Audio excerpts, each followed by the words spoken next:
Welcome to the Mental Funny Bone. I'm Sarah. I'm joined by my beautiful, wonderful, amazing sister, Christine, and our lovely intern turned co host, Becca. And Hello. today we have with us a guest who has a story that runs from adrenaline to advocacy. Will Person spent nearly a decade flying down icy tracks as a Team USA bobsledder. And now he's taking on the silent epidemic of CTE in winter sports. After living through the hidden fallout of repeated concussions, he's turned his focus to real solutions, including hyperbaric oxygen therapy and launching a CTE recovery center to help athletes and veterans. Will, we're super happy to have you here. And before we start, I just want to say I've been doing a little bit of reading about your story, and I don't know if this is the right word. I'm kind of using it in two different contexts, but absolutely chilling in the meaning that like the beginning of your story and the shit that you've seen and gone through and experienced, like heart-wrenching, giving me literally full body chills, and then how you're coming out of it and the awesome things that you're doing for other people, also full body chills. So everything I've read about you is just, it's, what's the word I'm looking for? Enthralling? Is that the word? Is that the right word? I mean, you pick the words, and the people will tell you if they're right or wrong. Okay. So you Anyway, just do your, you just. that's really all I had to say. I'll leave it to the other guys to ask questions, and I will probably jump in and interrupt 1,000 times with questions. But again, thank you for being with us, and I'm really excited to hear more about what you're doing. Well, thank you for having me. But also, I want to say one thing. You were saying the word enthralling or whatever you used. Like, I'm losing words, seem like hourly. So there's a lot of Yeah. words I can't say anymore. Then sometimes I see these really weird words and I'll be like, oh my God, I know what that means. And then I'll be a couple days later, I'll be like, hey, wait a minute. I already knew what that was. So my mind is a little bit, it's compromised. Yeah. It's really any words. If I don't understand, I'm gonna let you know. But there's a lot of words I just can't use or even say them anymore. I can't imagine, like I've suffered a little bit of brain fog from having COVID a few times. And I imagine that that is super minor compared to the challenges that you overcome daily. So I mean, I get it. And I will lose my words a few times as well. So we'll do that together while we get through this. I appreciate that. Yeah. That's the Well, one scary thing about my condition is like it looks like a lot of other conditions. So a lot of people haven't been getting proper treatment or diagnosis. And like I found one the other day. This one might be a little bit far off, so feel free to pull me back in. Kanye West released a new video, a documentary, and I didn't want to go see it, but I want, my girlfriend wanted to see it, so I went with her to go see it. And I'm watching this guy, and I've always said I don't believe he's bipolar. It doesn't.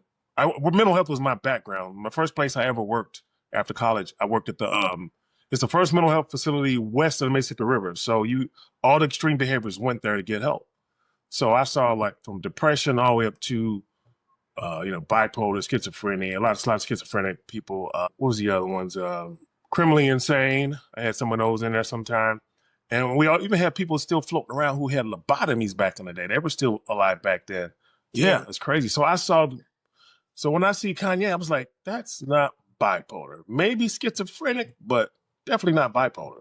So as I'm watching his documentary, I was like, you know what? His mannerisms and the stuff he's exploding, it looks just like people with CTE and post-concussion stuff.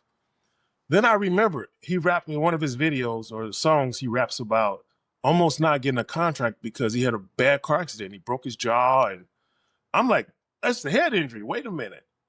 And then the biggest thing when I did the math, when you get a bipolar or a schizophrenic diagnosis, you get that around age 18, maybe 21, but you're not making it past 21 without that diagnosis because usually you're doing something bizarre and everybody's seeing it and you're going to get that medicine, your teachers, somebody's going to see it and you're going to get that diagnosis. How did he get his at 40? That's just no. Yeah. So I start connecting the dots. I said, it probably was the head injury that he had in that car. Back then, just like myself, they didn't treat that stuff. And I'll tell you how sure I am about it. I did a little map. I lined up my symptoms and when they kicked in, because my first concussion was in 2002 in Switzerland. And then about 10 years, 12, I had red flags the whole time, but nothing things I can minimize and not really think about too much. But in 2012, they kicked in strong. And then around 2018 to 20, they were just kicking my butt where I just couldn't deny it anymore. And so my thing is, like, head injuries don't get diagnosed. They don't get treated at all. You know, they always tell you, hit your head, don't go to sleep. That's it. That was a treatment. Mm-hmm.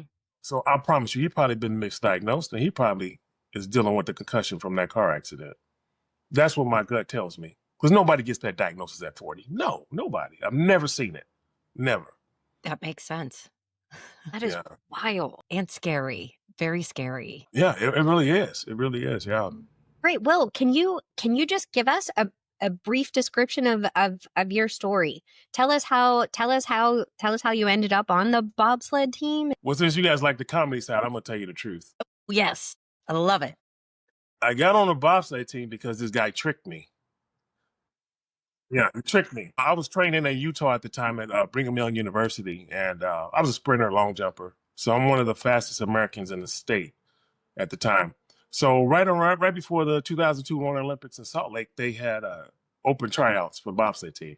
So my phone started ringing, and I was like, "Nah, I don't want to try. That looks stupid. It looked dangerous. I don't want to do it." And when I was a kid, they played this thing on TV. It was called Wide World of Sports. It was the agony of defeat.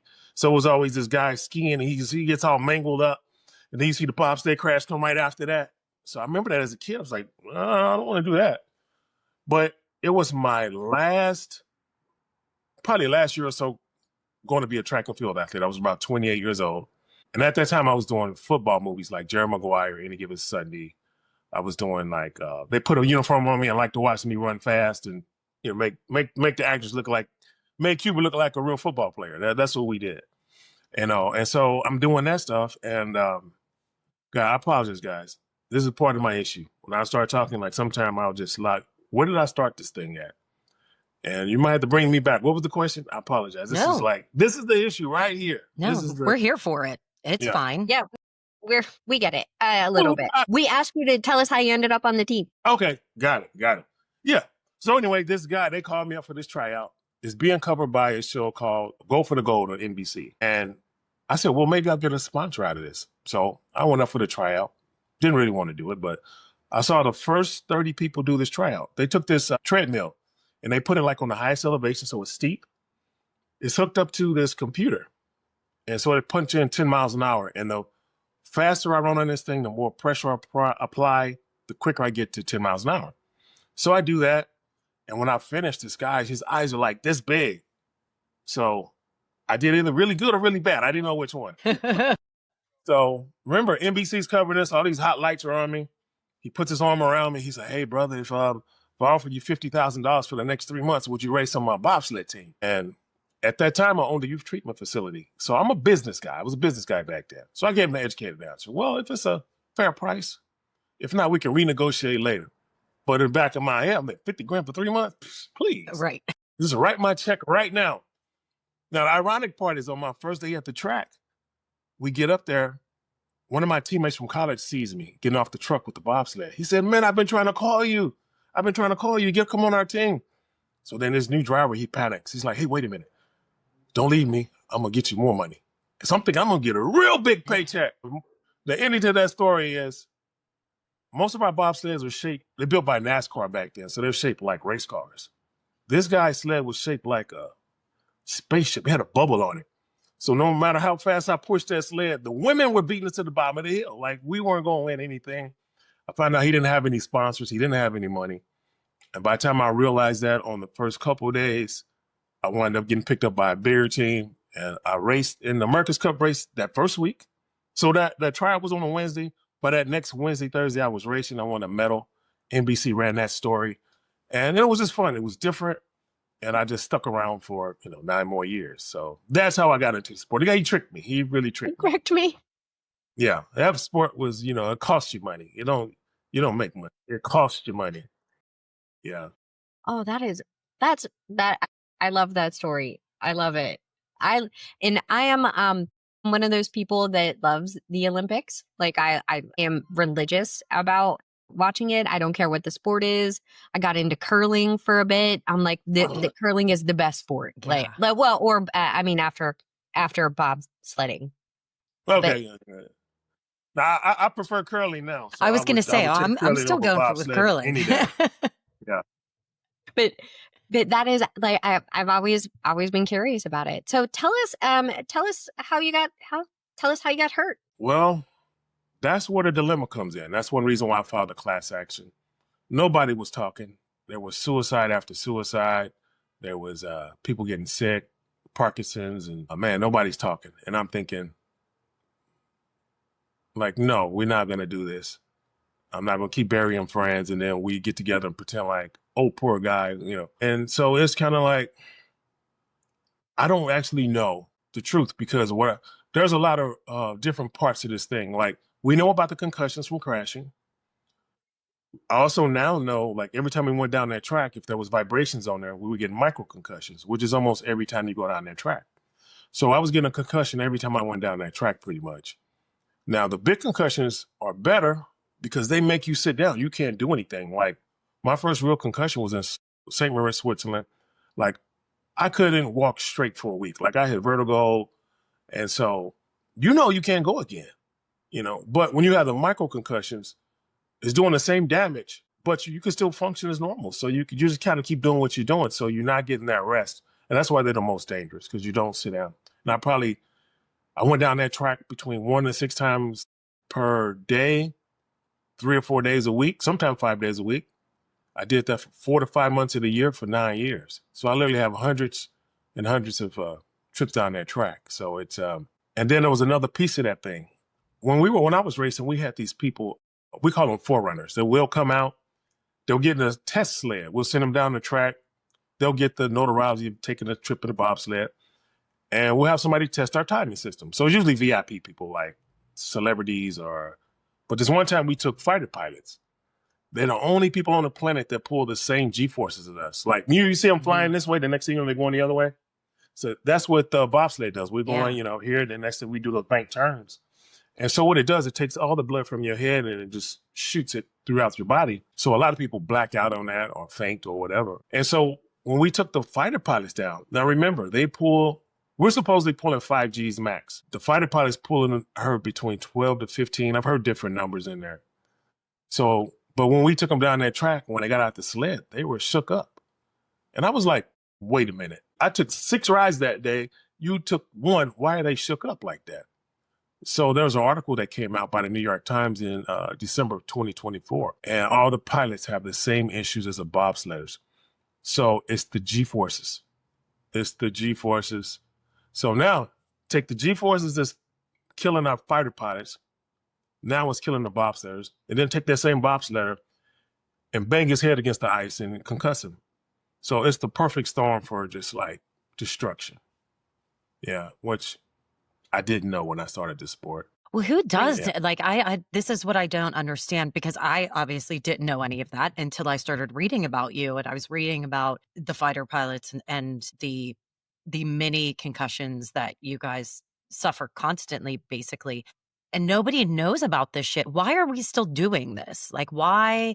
Maybe that's a naive question, but why are we still letting people get in these sleds? Because they rather try to buy you off, which I won't allow, Right, than to speak up. So, and then the other part that I forgot to tell you about, it was with the G-forces. Wait a minute, it was, okay, fighter pilots, 12 to 15 Gs, right? We're supposed to be pulling 5. Space shuttle the internet says it's 3, but that don't make sense to me. How could the space shuttle do 3 Gs? There's an article out called Sledhead. And in that article, they tested some of the tracks. And one of the tracks they tested was in Canada. There were spikes of 84.5 Gs. 84. So if our fighter pilots were blacking out, well, they're used to 12 and they're blacking out with us. Now I know why. So nobody's connecting these stories. I'm only connecting it because I was there. And nobody else really listening to hear this story. Like, I'm the only one talking about it because I found that article. Yeah. Now, this is the ironic part. I challenge you to go to the New York Times website and find that article. You'll find the old link. You click on it, it won't work. They scrubbed it from the net. Who did it? I don't know. But if you want it, I can give it to you because I wrote to the author, the person who wrote it, and he sent it to me directly. So I have it. I would love it. But they scrubbed it from the internet. Yeah. They also did an episode on us on HBO Real Sports. Now, go back to that website, HBO. You can find every episode they've ever done, but you won't find the bobsled one anymore. So where did that one go? I can't make this stuff up. It's just, That is wild. yeah. I'm so surprised about though is the fact that like CTE is in football and that's even still like a huge issue. But it's like I feel like bobsledding is very niche in a sense of like I'm not a high school kid being like, let me go on my bobsled team. So I'm Yeah. just very surprised that they're trying to erase it instead of like bringing it to light because not many people know about this. It's just, ugh. Yeah. And the other thing is in court, one thing I told them that is non-negotiable, because I'm a lead plaintiff, so I can sign off on the offers that come through. I said the one thing that is not negotiable, you have to warn the new generation before they start the sport. It's too late for me. You guys tricked me. You tricked all of my teammates. I've seen people get tricked. Every party came up there got tricked the same way. I said that has to stop. And so they're fighting me on that right now, on the wording of what that sounds like. And I'm like, absolutely not. I'm not signing off on that. And so, like right now, my last 3 court hearings, it was literally my lawyer, the Olympic team's lawyer, and the Olympic team on one side. And it's me by myself standing like this. No. And even I had court yesterday, same thing. Same thing. So, yeah, they've done every bully tactic they can to get rid of me and get me to sign off. And I said, you're not going to bully me. Like, you've already killed me. You're not going to bully me. Like you said, you're there by yourself. Your lawyer's on the other side. Do you have like no one is coming out from the bobsled community to back up to help you either? Like The athletes are standing with me because they're all Okay. sick. They're Yeah. all sick. But I'm the only one I'm the only one that's around this area in Los Angeles, so they're not Okay. flying in for court Yeah. and stuff. Okay. And, I think this is a lot like you see the same things. It's money and it's tradition, right? Like the US Olympics is a business. Yeah, it's represents the patriotism and nationalism and all that, but they're still there to make some money. yeah. They still have operating costs that they have to cover. They're there to make money. And it's tradition, right? Like, why would I'm the bobsled coach. I still have to put a product out there. I'm not gonna jeopardize that by saying, yeah, we're so sorry.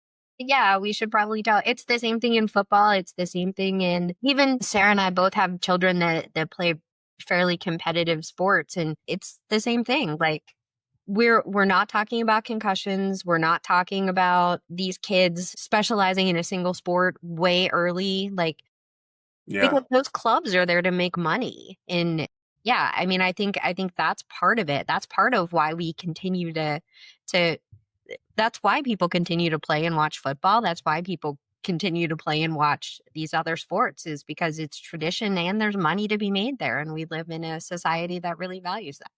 And one thing that I've noticed, the sad part is exactly what you said about the money is 100%. That's why they're fighting me so hard on this.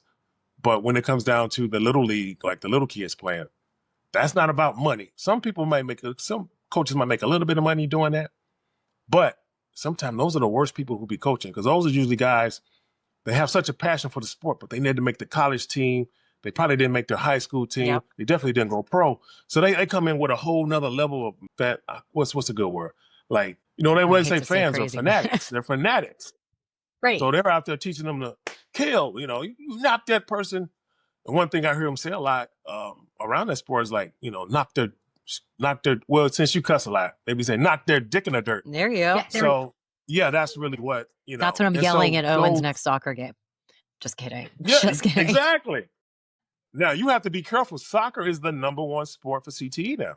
Yeah, I was just talking to Owen about it. Owen is my son, and he asked something, and I was like, well, I have an interview tonight, and I was telling him a little bit about you, Will. And I was like, we hear a lot about it at NFL level, but we don't hear about it in other sports. And I said, it's super common with soccer players and nobody talks about it. And especially like our kids, every time one of those kids goes up to head the ball or they go up in the air together, my heart sinks. Like, I'm like, Yeah. it's super. I mean, Christine, I don't know if you remember one of the World Cups or whatever. Abby Wambach went up for a header and collided and came down with blood all over her face. Like They wrap that girl up and sent her right back in. You get back in Wow. there. Yeah. You get back in there. Well, yeah. I mean, it's the same thing. Like, Will, and I don't know if you would talk about this for us when you're on a competitive team and when you're in the fight like that, like. And Abby Wambach's a good example. Like, yeah, you probably should sit out after you bash your head against somebody else and spew blood, but we're as athletes conditioned to be like, I'm fine. I want to play at all costs, right? And our coaches are conditioned to like, we want to win at all costs. So can you talk about what it was like to get Yeah. injured and then take yourself out or be like, no, I'm good. Let's go. Well, that happens to like all of us. For example, one of my first World Cup crash was in St. Moritz, Switzerland. It was about a month before the 2002 Winter Olympic Games. And it was a really nasty crash. Matter of fact, the guy in the sled with me, one of the guys that sled with me, he was knocked unconscious. And they had to really wake him up. And so they sent us back to the hotel. And what they told us was watch each other, make sure you don't go to sleep. So is the guy who's unconscious supposed to watch me? Right. Or the guy with the vertigo who can't sit up in the bed with the room spinning supposed to watch him? Watch So each other. yeah, it's almost like they really sent us back there to die, really, and that's just kind of what the sport is. Another World Cup I went to was in Altenburg, Germany. We went down that track and we crashed. We went back to the top, went down again, crashed me again within an hour. I was out. I should not have been back in that sled. And then they wanted me to go a third time. I was like, no, again, we got an alternate for a reason. Bring the alternate over. I can't do this again, But the thing is, it was always a bully mentality. You're not tough enough to get back out there. Yeah. But also what I noticed with the athletes, and I'm connecting the dots now, like when you concussed, you don't have the ability to sometimes say, I should not go again or I can't go again. Like if you really, really concussed, you can't make that decision. And you should not be making that decision. You shouldn't have to, no. Yeah, you just shouldn't have to. It should be automatically, you're out, And that's sad to say because, we put in so much hard work and time to lose our, our race stuff to somebody who else made a mistake. But it's either you want to live or you want to fade out of here the hard way like the rest of us. So that is the hard part. Like, I just think that they need to do better with stopping this stuff and making it, and all the sports, not just. Yeah. I agree. Like it's I just listened to maybe 6 hours of a podcast about CTE and Wow. well, it was about like some of the pro athletes pro football players that have just really kind of gone off the rails and done some horrific things to either themselves or to their to their friends. And it, talk to us a little bit about what it's like to live with CTE sort of in your daily life. Like you've showed us a little of like, yeah, I got to go back and pick up the conversation thread when I drop it. What else is the impact of living with CTE? What's it like? I'm sorry. I just want to add on to that, kind of start with what happened, what started, and what really made you say, wow, this is what I've got going on. And I really need to figure this out. And what's the daily life like? And what was the last push that made you say, your voice needs to be heard and I'm going to be the one who's going to be it? Well, starting with, I had red flags when I was still competing. And the truth of it is, like, I didn't know what it was. For years, I thought I was becoming diabetic because I had these moments where it was random days of cloudiness. They were very random, Then it went from random days of cloudiness to random days of clarity. And it was a slow progression. I didn't see it coming. So I thought I had low blood sugar. And I know people like that, and that's diabetes. So 15 years, I'm going to see doctors every year. Okay, can I at least get my insulin prescription this year so I can move on with my life? And they checking me and they were like, you don't have diabetes. And I'm like, that's impossible. And I try to explain to them, and you know what? All the doctors did the same thing. They checked my blood. They never checked my brain. And so they allowed me to just walk through life, and it got a little bit worse.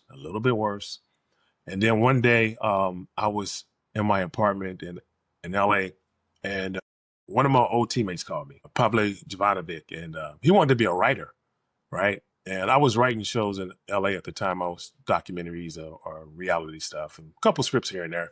So I would give him ideas. So he's calling me with these brilliant ideas. I'm like, wow, that's so out the box. I said, that's brilliant. I was giving him ways to kind of spruce it up so we can, get it made. And then I just connected these dots over the last few weeks. So this was prior to 19 when he was calling me. And so now what I know is his mind was slipping. The stuff he was telling me, they were so weird and creative. What I thought was creative writing wasn't creative writing. His mind was slipping because the very next time he called me, he was speaking gibberish. Like, Lara, like, yeah. It was something weird like that. And I was like, what? He got so frustrated, he hung up the phone. And like, I used to own treatment facility. I've worked in a few of them. I've run some really big ones. Mental health is my background. So I told myself every single day, I got to get him some help. I got to get him some help. And the truth is, I didn't do anything to help him at all. I just sat in my apartment every day saying that. Someone called me and I got the word that he went to his family's factory and he hung himself. And I felt guilty. I felt responsible. Yeah, we talk to people a lot who kind of go through the same thing. I'm very sorry that happened, and I know it doesn't help for me to say it, but you can't blame yourself for these things. Absolutely. Oh, two things happened. His autopsy came back and we found out he was in stage 4. So there was nothing I could have done that was going to help him. But this is where it gets really weird. When I was in my apartment saying I got to help this guy every day, I was literally crawling on the floor in my own apartment. Like I was struggling. I had to take the mattress off my bed, put it in the living room. And so I can crawl to the kitchen. I can crawl to the restroom. If I need to get out the house, I can crawl to that front door if I needed to on that day.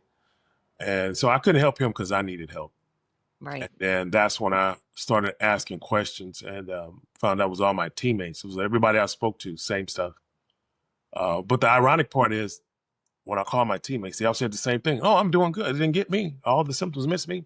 I said the same thing, And I just let them talk for a little bit. Then I start hearing all the weird stuff that's going on in their life or the things that they've done. And like, what? And I was like, no, buddy. I'm thinking you're not okay. Mm-hmm. So that's when I started calling for help. And that's what took us to court. And that's why we're there now, still there now.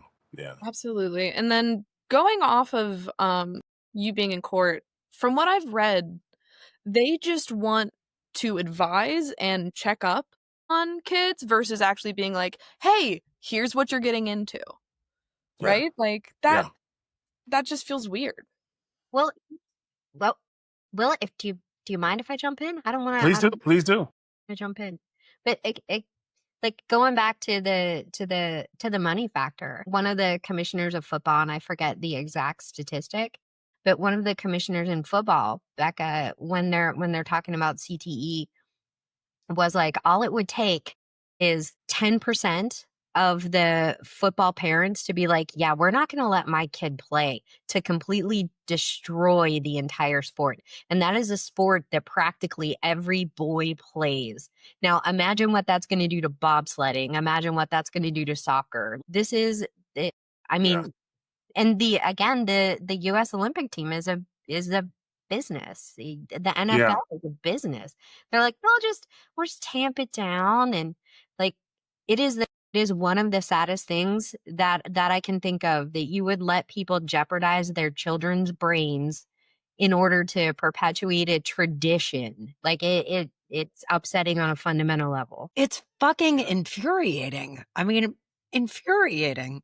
No, like, fuck is wrong with people? Sorry. It's maddening. I wanted the same thing. It's maddening. I can't believe I can't even believe they're still fighting me on it. Like, if you really fight me on one of the new generation, like, really? Like, who the hell are you to do something like that? That is wild. Yeah, and I'll tell you the wild part. As of now, like I said, I had court yesterday. It's all the lawyers, including mine, standing together versus me. And I have no law experience. I struggle. I'm cloudy. I still have cloudy days. I still have days where I'm just not all there to be doing certain things. Some days my speech is still a little bit slurred, but I'm doing way better than where I was. Like at one point, like every day was a bad day. Like no such thing was a good day. Every day I prayed for death.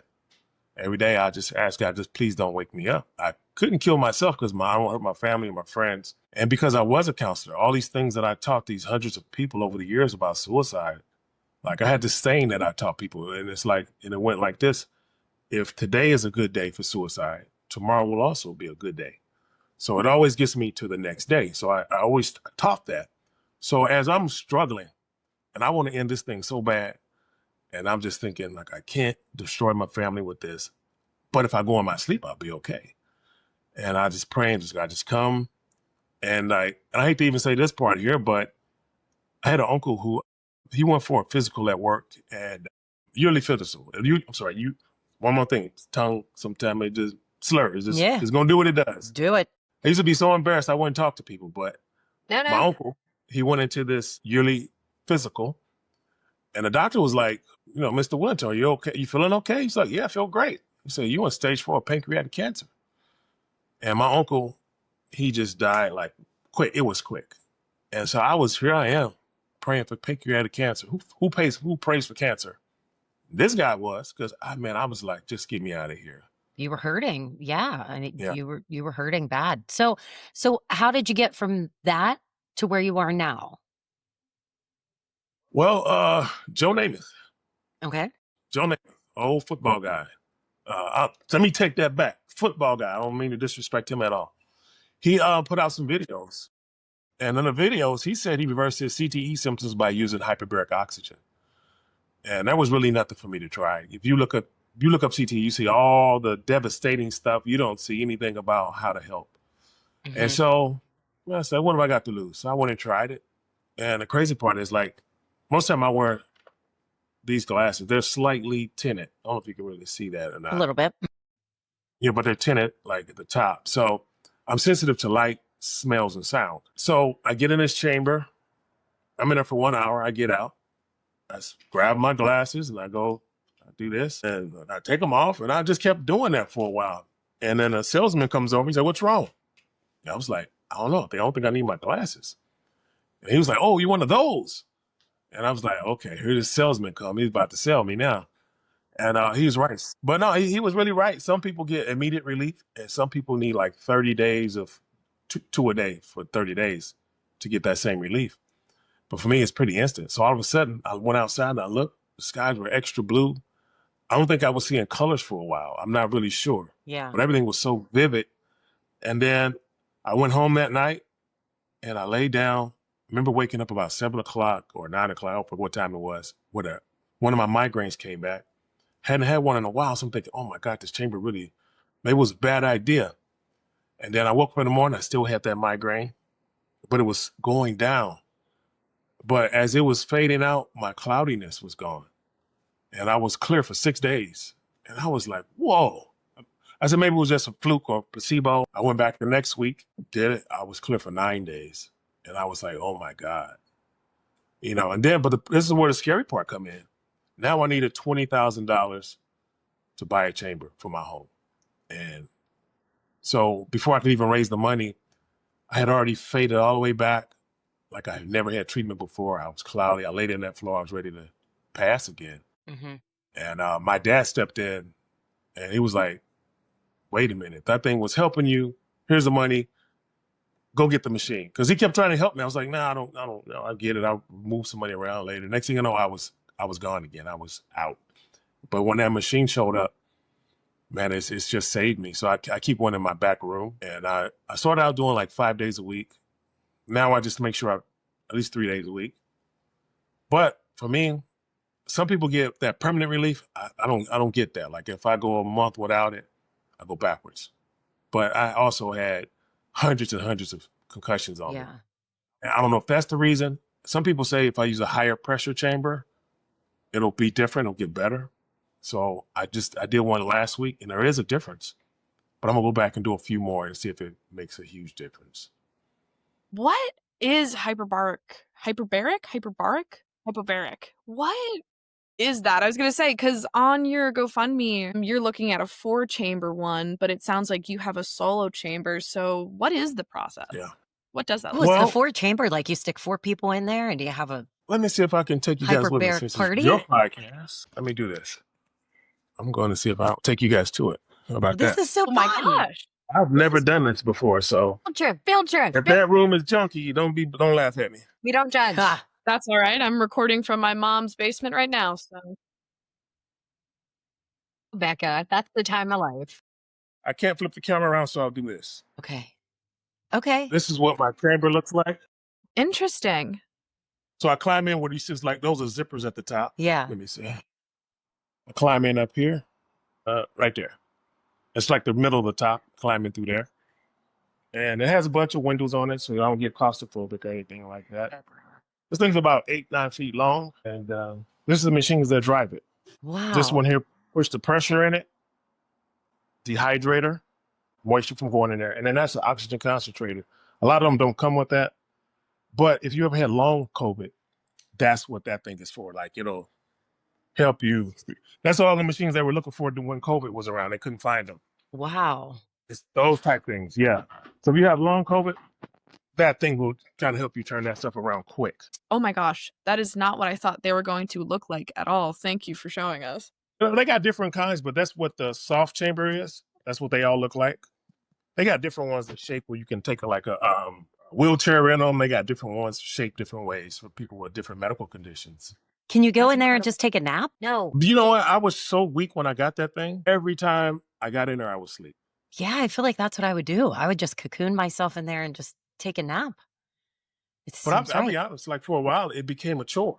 So, Yeah. and I was so depressed because like Joe Yeah, Namath that said he makes got sense. permanent relief. I saw other people who said they got permanent relief. So why does mine wear off? And I was like, I was so sad sometime, and I just didn't want to get in there sometime. And I saw a gentleman. He lived in this thing. It's a thing shaped like that called I think it was for people like with polio and things like that. He lived in that thing for 57 Mhm. years. And I saw a video on him. He passed last year. He died last year. But he has such a great attitude. And I looked at myself and I was like, when you go in there for 1 hour to 90 minutes max, shut the hell up. You're blessed to have it. Stop complaining. Get in there, you know. But I do hope to be one of the ones who get that permanent relief one day. So the permanent relief, like, did they have to do it for a certain amount of time and then the permanent relief comes? Or was it like instantaneous? Guess I'm asking like exactly what is permanent relief? So they never have to go back in one again ever? Well, there's two parts to that. Some people who said it, they never have to use it again. Then also there's these people that told me they had permanent relief. Then I listen to them talk sometime and I'll start hearing the red flag. I'm thinking maybe you should get back in there. But Yeah. I try not to really meddle too much when it comes to that. But yeah, I've seen both sides of it. Some people get that permanent relief. They never have to get back in there again. And there's some who say they have it. Well, they probably need to get back in there again. Yeah. And usually I think it's around 120 hours. They do sessions of 40 sessions in groups of 3, you know. For me, I'm probably 540 hours or 30 hours inside my chamber already. Okay. So I've been doing this since 2022. And like I said, it keeps me off the edge. It keeps me from going back to the dark place. Yeah. Yeah. And then I can talk. Like, as long as I could barely talk, I was struggling with just, you know. Yeah. So That's awesome. Oh, go for it. I'll let you go. the 4-chamber, I'm interested in the 4-chamber. What's a 4-chamber look like? Man, it's most of the 4 chambers are all going to be made out of metal. Okay. Looks like a Disney ride or something. Okay. If you Google it, you'll see a bunch of Okay. different ones. It And so, isn't- yeah, that's just a 4 chamber. Most of them have like these reclining chairs in there. You have 4 people going there at once. That's it. Cool. Yeah, yes, no different than that. It's just shaped different. And if you have the metal ones, then you can do a higher pressure, which means that oxygen gets a little bit more concentrating deeper into the body. For example, a lot of people with cancer, they put them through there because cancer doesn't like oxygenated areas. Okay. So new doctors, old school not so much, but the newer doctors, they'll send their patients in there before treatment, before chemo or radiation, during the treatment, and then when they get out, because it kind of helps break down everything. So Yeah. speaking of doctors, do you have any doctors on, like, I'm assuming with the court case, you have doctors who are, what's the word I'm looking for? Not reporting on, but like, Gatekeeping? yeah, who are sharing their expertise with the courts and whatnot? Do you have specific doctors that are working with you? At one point, my lawyers had people who would do like do reports. They'll do reports. And the truth is, I don't know what happened. I got to make sure I even say it so I don't slander Yeah. anybody. 100%. And don't However, worry, I can also edit it to make it look like you don't slander anybody. Perfect. man, I just tell the truth. Like, they were fighting for us, and all of a sudden they weren't. Matter of fact, they told me this case was always only about monitoring. And so I went through my emails and I pulled up, and they even said this in court. And so I pulled up the emails out and I showed them right here. This paper says you're going for medical monitoring and care for life. I told the judge this just yesterday. I said, there is no care anywhere inside this offer they have. They really want to just monitor us and watch us document us dying. That's what, if we participate in this, that's what they're going to do. And so, yeah, in the beginning, people told me about all the conspiracy things that could happen with a case like this. And it all happened, man. And I keep receipts. So everything they've been saying to me, like now, I don't take any phone calls from my lawyers. Like, if you want to contact me, put it in writing, because there's a disconnect somewhere, and I want to see where it is. And they tried to make it look like it was me because of my memory issues and stuff and my condition. But I pull out the receipt. Hey, didn't you guys send me this email? They still haven't responded to that email, by the way. And so, yeah, that's what we're doing. So all of a sudden, like I said, I'm literally fighting all the lawyers by myself, man. Yeah. It doesn't make a lick of sense to me. Matter of fact, I made a promo video today. I sent it out to everybody I could send it out to, asking for help. That's why this shirt is on there. I've never worn this shirt in 30 years, 20 years. I put this on only to make that video about an hour ago. And because this is the first time I'm going on there just asking we need lawyers. They hired, the Olympic team hired some really powerful lawyers. And how can I take these guys on by myself? I've been so far successful the last 3 times. I've been successful, everything that's been going on. But eventually, I'm not going to be able to do it because I don't speak the law. And they're going to say something that I can't respond to. Then what? We're going to lose this case because I don't know law? Like, no, that should not how it's supposed to happen. Becca, you might have this stuff already, like your social media stuff that we can share as well with as many people as we can, because that's what this is all about. We want to get the word out to as many people as we can and do what we can to get you more help. I mean, absolutely. We're all about awareness and talking about things. And a lot of what I hear about CTE is more about, oh, well, the only way we can really diagnose it is if you do pass and we can look at your brain. But there's so many common symptoms. Yes. Mm-hmm. Yeah, I get that. Like, the only way to really diagnose Alzheimer's is to look at your brain too, but we diagnose that all the time. Yeah. I didn't know that. I think that they can really see it in the brain. Like, that's when they can define what stage. But you see it in sort of case after case. Like, we all live in Pittsburgh, so one of the most famous cases is Mike Webster. He was the center for the Pittsburgh Steelers, right? So he, frankly, the last couple of years of his life were just terrible. And but you can see the decline in a lot of the subjects where they do end up passing away, and they do take a look at their brain. There should be a way that we can say, hey, this is CTE, and there should be a way that we can look out for high risk patients and say, hey, if your kid played sports, like Olivia's had maybe like 4 or 5 concussions. Olivia's my daughter. She plays college soccer now. 4 or 5 concussions. So she's kind of a little bit more at risk. Plus, she already has some mental health issues. Like, there should be a way that we can kind of at least increase awareness and be like, look out for these things, because then these are going to be your people who are high risk, and these are going to be your people where you could intervene and not necessarily cure it or whatever, but you could at least have some sort of intervention to say, hey, I know you're going through it, but let's try this, let's try this, let's try this. The only way you can effectively go after a cure is if you admit that people have this disease and you can diagnose people with it. Yeah. My question: when was your daughter's first concussion?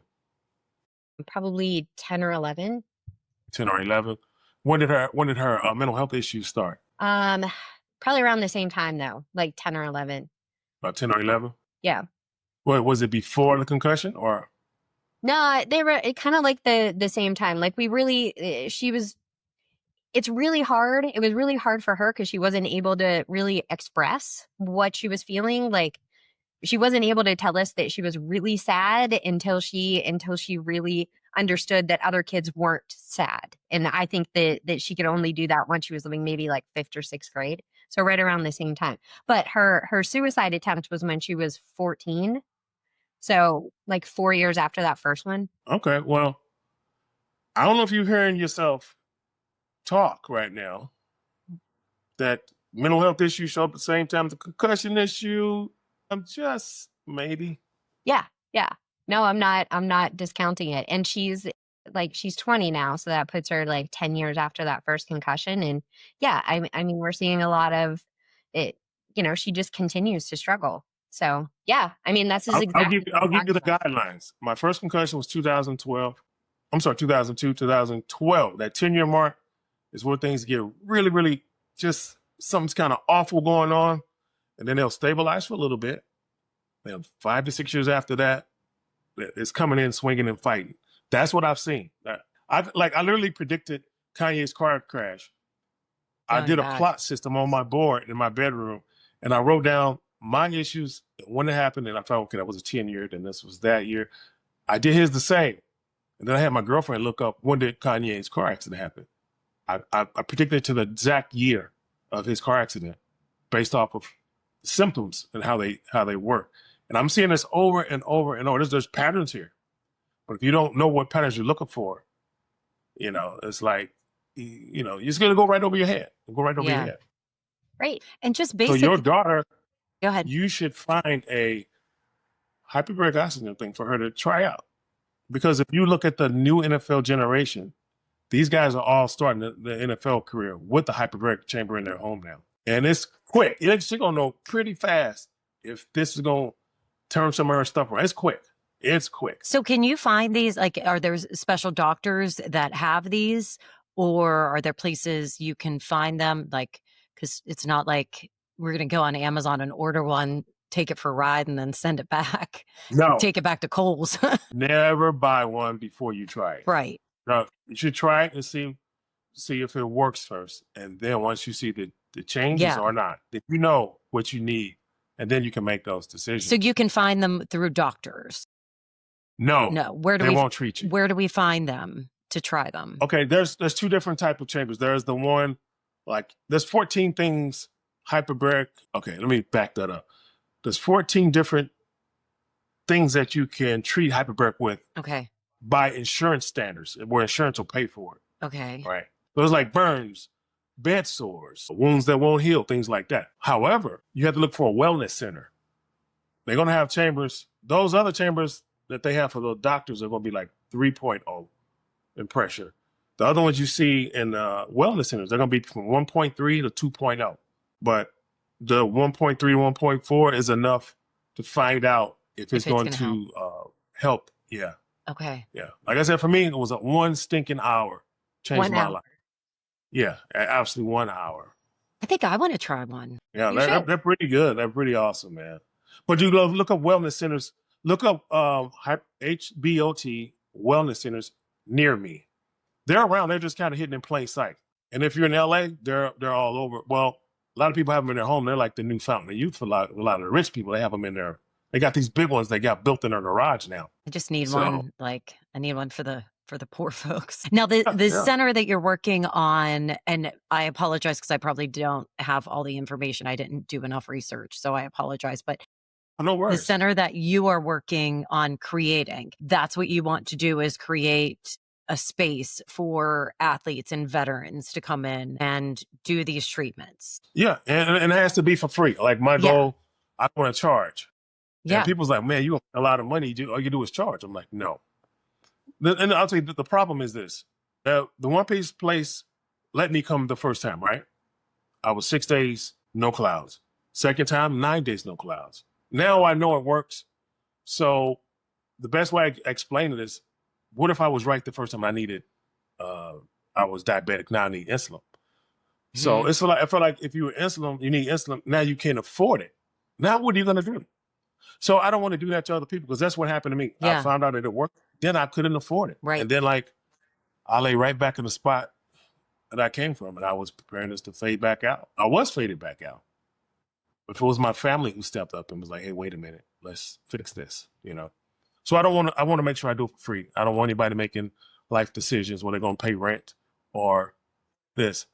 And then also, if you're not like me and you don't get the immediate relief, you're going to need 30 days Yeah. of treatment. You're going to need like 2 a day for 30 days. And I just want to be able to provide that without killing people's families in their lifestyle. Right. 100%. It always amazes me that most of the shit is not covered. We don't get any help with this shit to make our lives better. Because it's not a pill. If it was a pill, yeah. you get all the help you want. They'll Yeah. package that sucker up and sell it to you. Yeah. But one thing I learned about this process is like I eventually went ahead and told the doctors everything. Like I'm just struggling. So they gave me a Zoloft, right? And it made things seem 10 times worse, 20 Yeah. times worse. I wanted to get out of here so bad. And so eventually but I also know like you have to let it build up in your system. So I let it for probably 3-4 months of it. And I was just like, no more. This is just, I'm worse off than when I started this. Which is also one thing that I heard in Kanye West's his documentary. He said, he had to read between the lines. He was talking about these pills. He didn't want to take these pills anymore. And I was like, aha, those pills are for healthy brains. So it was making If it your brain's worse. not healthy, because they're not designed for compromised brain. We're not healthy. Yeah. So if you have these issues and you take the antidepressants, a good chance that you will get probably more suicidal than when you started. That's why they put the label on the box for dementia patients. It's not going to work the same way. It doesn't work the same way when your brain is full of plaque or your brain is full of protein. It doesn't work the same way. Yeah. And then a question for you: when your daughter had her concussion at 11, what was the treatment? We made her sit out for a little bit until she felt better. How long was that? Probably 4 days. She probably What missed else? practice. Okay, so she sat out a week. What else? That was it. And that's how I got where I'm at right now. Yeah, exactly. There was no treatment for the brain injury. No, They don't treat it. The first time, and we live in a pretty rural area. I live in a pretty rural area. So we don't have, the first time we actually got her baseline concussion tested was her freshman year at college. You guys didn't have to do that in high school. Oh, and that was the first thing I did in high school. She went to Best Center. We didn't have to do it, and she was like, I'm fine. Not saying that we have all our shit together where Owen goes to school, but like they wouldn't even let the boys on the field unless they have their baseline. Now are they good with, like Owen had a concussion last year, and same thing. He was out for like 3 days and then went back with no limitations. And the trainer asked him when he came out of the game, "How you feeling?" "Great. Move on with life." Yeah. And that's Olivia's thing too. Like even when she was 10, she was like, I don't want to miss. I don't want to be a baby. See, my kid will take it. My kid will take advantage. My kid's my kid, and he'll take advantage of it. He's like, I'll sit this one out. And then her like one of her concussions, she fell off a golf cart. So she fell off a golf cart and was unconscious. Wow. And like 2 weeks before she went to freshman camp, and they were like, well, we really want you healthy, so we're going to make you sit out the first week. And she hadn't done her baseline testing yet. They're like, how do you feel? And that's college. So yeah. See, all those things you're talking about, I'm so jealous because we didn't have that luxury. That stuff was done for baseline. Every time I hear about something new like that, I'm just like, what? You have what? Like, yeah, I'm glad they're doing these things. Like, at least that's really what the actions are. There's some things happening. I know when we played in high school and college, the amount of concussions that we had, holy shit. And nobody, there was no, rub some dirt on it and get your ass back on the field. Get up, get your shit together and keep playing. Yeah. And into the goalpost with my face.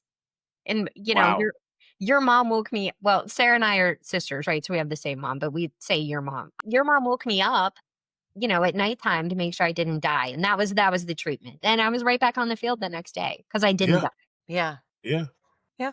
I yeah, feel like something too when it comes to like schools is there needs to be a difference between like determination and then like overall like you're doing detriment to yourself. And I feel Oh, like yeah. sports are such a blessing and a curse because I loved basketball, but I pushed myself so hard to the point where I couldn't play anymore. Yeah. yeah. So it's but then also my coaches were encouraging me and stuff like that. So it's just it's a crazy world because you want to yes, go out do your thing, but also careful. That's the balance of it all. And that's what sucks about being a parent. I mean, this is my current state. Like, I never wanted to push Owen too hard because I played and was burnt out way earlier than I should have been because I played a lot and I didn't want to do that to him and I didn't want him to burn out. So I was real chill with him. But now all of a Yeah. sudden he's like wanting to be all competitive. I'm like, well, we kind of missed the train because I didn't push you earlier. So, but it's hard. It's a hard balance to come by. Looking at the research, and well, you probably know this. You were a Division 1 athlete. You were an Olympian, right? Like, it's it's a it's a interesting place to be because you want to push yourself and you want to be competitive and you want to participate in these sports and you want to be the best. But at the same time, there's a place where you're just pushing yourself so hard. You're getting little teeny mini concussions and you're going back to the hotel room and you're keeping your teammate awake and you're like, all right, let's get back out there. But at some point, this is so bad for your mental health. And what Olivia told me this year is this is the first year where the trainer, and she plays Division 3 soccer. So it, it's still slightly different, but still, college athletes. This is the first year that the trainer has some training in mental health counseling, Wow. where they're actually like starting to see that these Division 1 athletes who have been competitive their whole lives and have put all this pressure on themselves and who've like lined up their identity. And I'm pretty sure you feel this way too. Like, line up your identity with your sport because you've just played it so long and it's just been a part of you. Where they feel like any failure on or off the field is unacceptable, and so they end up doing themselves harm. And this is the first year that the NCAA has sort of mandated that the trainers have some kind of training.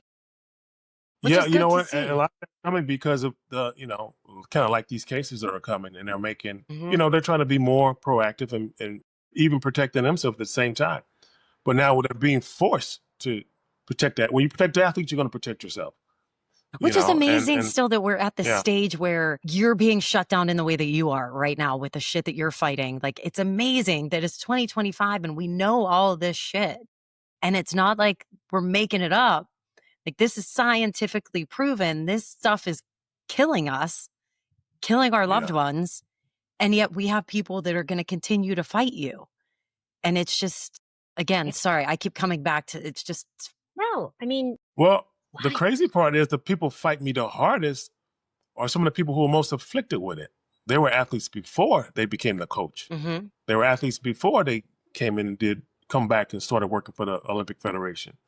So these are some of these guys who are taking their lives with their best friends. Yeah. Right? And they're turning their back on them and stabbing them in the back. And I'm thinking like, okay, I expect you to do it to me because I wasn't your best friend. But this other guy, these other two guys were. Like my driver from the World Championship, Stephen Holcomb, when the Olympic team was doing weird stuff to me, he still allowed me to stay with him in his hotel suite. Because like one time we had training camp, it was after the 2003 World Championships. I was his brakeman in the World Championships. And we all won these Verizon cell phones. Man, we all had the same phone number, one digit off. So after the 2003 World Championships, we're getting ready for training camp. We normally did that in Calgary, Canada. So I'm getting ready for, where's my ticket? Where's my per diem money? Where's, nothing showing up. So I called the bobsled team office. They said, oh, we're not going to fund you. I'm like, what? I'm number one brakeman in the country, or maybe number two at the worst. So, because the top two teams racing the World Championships the prior few months, I was there. So I pay for myself. I get up there. Stephen Holcomb, who also he committed suicide at the Olympic Training Center, I think around 2018. So he said, stay with me, So I'm up there. We all had the same phone number. On my few days I was up there. Our coach calls a different driver and tells him to tell me that when the Federation comes to Canada, they're going to move us to a new hotel. And then once we move us there, I won't have a place to stay. And the guy was like, I don't know why he's telling me to tell you. I don't know why he didn't call you himself. I said, I don't know. So I called the coach from my phone. He didn't answer. Called again. He didn't answer. I waited later in the day, called again. He didn't answer. A few days later, I get that same guy come back to me. He's like, I'm uncomfortable. And he gave me that message again. So I called from my phone. Coach didn't answer the phone. I called from the other guy's phone. He answered on the first ring. And his name is Tuffy Latour. I never really spoke about this before because when I left the Olympic team, I was so disgusted by some of the treatment I got. Like, I just never spoke about it. And so what I did is I called him when I talked to him from the coach's phone, the coach was like, I said, what's going on? He said, well, each driver only gets like one funded athlete. And I said, Tuffy, I know the truth. I've been up here for some weeks now. Is that the story you're sticking to? I get on the phone with him. He says, yeah, each driver only gets one athlete funded. And I said, I've been here for weeks, guys. I know the truth. Is that what you're going to stick to? And oh, no, I'll see what I can do. So a few weeks later, we moved to a new hotel. They get me a room. No big deal. I didn't get per diem money. They didn't pay for my travels. But they at least gave me a room to stay in while we were in Canada. So I got a new roommate. I recognized that guy. The year before, he was the track worker. He was like wiping my sled off and cleaning the track to make sure it was smooth. Nice guy. And I said, hey, was your airline ticket, was it expensive? I know you came up the last minute. He was like, no. He said, I went to that first training camp. I finished last. Then I got injured. So I was laying around at the Olympic Training Center, and Tuffy asked me if I wanted to go to Canada. I was like, hell, what have I got to lose? And I'm thinking like, what the? So that's the kind of stuff I dealt with those guys. And one other time, it was around the 2006 Olympics. I got to training camp in Canada, same thing. On day number 1, I was the fastest push athlete. On day number 2, I was fastest. On day number 3, the assistant coach comes to me. He says, Will, I got to tell you something. You won't be able to push with the national team anymore because you had a car accident last year and then you didn't have any international races. I was like, is that the only reason? He was like, yeah. I said, you sure? He said, yeah. I said, well, go back and check the records. I came back after that accident. I had 10 races last year, at least 10. But they still kicked me out. And other people watching this, like, I'm not, like, there's receipts behind this stuff. So they kicked me out. They made me practice with the women's team is what they made me do. And and so that's the kind of thing I dealt with these guys. It was always something like that. I never knew if it was racism or maybe they just didn't like me. So when I left that sport, I never really spoke about it because, like, I left with my tail between my legs after 9 years because that's what it was. It was always something like that. Yeah. Right. Yeah. So I just wanted to put that out there like that. And so the crazy part is I had totally forgot about how bad they treated me. Athletes were reaching out to me in 2022. They asked me had I seen this new audit that was done. They were audited by an external company. And inside that audit, I can produce these papers for you want to see it. It mentions the good old boy system. And then there was an update that just came out a few weeks ago, and somebody sent me that one. It said the good old boy system is still in there. We're trying to get them to fix that. They talk about it that way, the auditors and stuff. They said the white athletes and black athletes all say the same thing now. The black athletes don't get the same treatment as the white athletes. So that's kind of but I left that sport, and with all the memory loss, I totally forgot about it till somebody reminded me. Because my mental health had gone down so much, like my memory was wiped. Yeah. And I didn't remember. And I was like, oh my God. Then all these memories started coming back like, oh, I was like, I spent 9 years with those idiots. Like, I must have really had some brain damage, But yeah, if you ever want to see those things, like I produce receipts, whatever I say, there's something behind Yeah. it. I mean, we talk about that too. I mean, we're Sarah and I both, and probably Becca when she becomes a super successful college graduate, like She is a college graduate. And she's super successful because she's on this. She's super podcast. Successful. Sarah, she's recording a podcast in her mom's basement. Okay. All right. Go ahead. She has many great things ahead of her. What I'm saying, Will, is that Sarah and I both work in these male-dominated industries. So we're pretty familiar with the Good Old Boy Network. Yeah. For sure. Yeah, it's a nice. Yeah, I can imagine. Yeah, it's something else. Oh, we're not done yet. You can't leave us now. Well, what are we doing now? Oh, you have a There will Chihuahua. be no swearing if you leave. Yeah, right. Everybody will be on their best fucking behavior. Well, your Chihuahua story before we wrap up. Okay, during COVID, I'm cloudy as crap, but I found a lake house in the back in the Midwest where my hometown is. And so I buy it. It's peace. Because at that time when I was outside, like I'm walking, it looked like the ground was doing this in front of me all the time. And I was getting lost in my own community in California, and I was like, I got to find somewhere safe. So I bought this 4-acre property, and it's great fishing, 100 yards from the back door. It's just peaceful, So make a long story short, it was wintertime. I had a fire in the fireplace, and one of my girlfriend's chihuahuas walks up. She looks in the fire. She sees a big fire in there, and she just jumps in there. Yeah, she jumps in there. Yeah, really. Shut the And fuck she was in there, like, if it had been about another 10 seconds, would have been more humane just to close the door. And so it burned off all her nipples are gone. Oh. One of her feet is missing. One of she's missing a foot. But she survived it. But man, it was brutal. But that dog still does not like me. It allowed me to pull her out the fire, put the fire out on it. It let me feed it when it was sick. And as soon as it got back healthy again. Now. She's like, if I had a middle finger, I'd give it to you. That's what she said.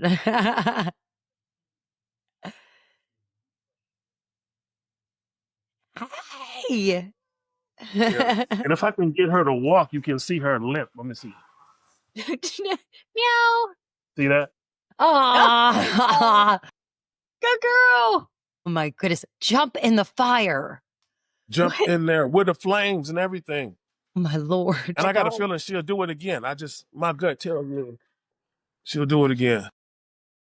My dear Lord. My girlfriend showed me the pictures. I actually had smoke marks on my hand.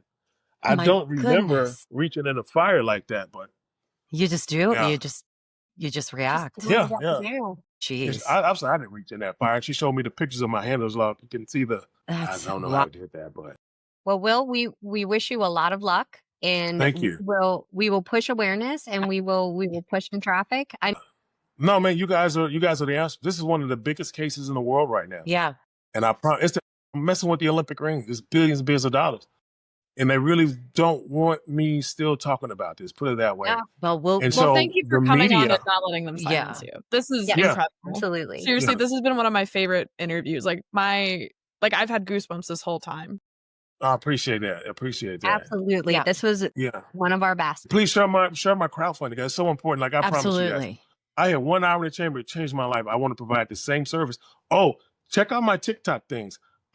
There was a guy who shot people in New York. He's going to the NFL office to shoot people. Yes. Mhm. I made a video wearing red. On that video, guys, it was the day before not my last court hearing, but the one before that. I was telling people about that. I said, guys, these are not the people that I fear so much. I said, we got another population we need to treat soon and quick. And I made that video. And then on the courthouse, we had court the next day. After that court hearing, we was on the court steps. I made that same speech. I said, guys, we got these military people coming back with CTE, the same thing, and they're trained killers now. Yeah. I said, we're going to have a wave of military murders. So with CTE shooting. Seeing it, yeah. So after I put that out that day, the following week, a military guy went up to the place in Montana and shot up the bar. Killed 4 people, and he was hiding in the woods for a week. They found him.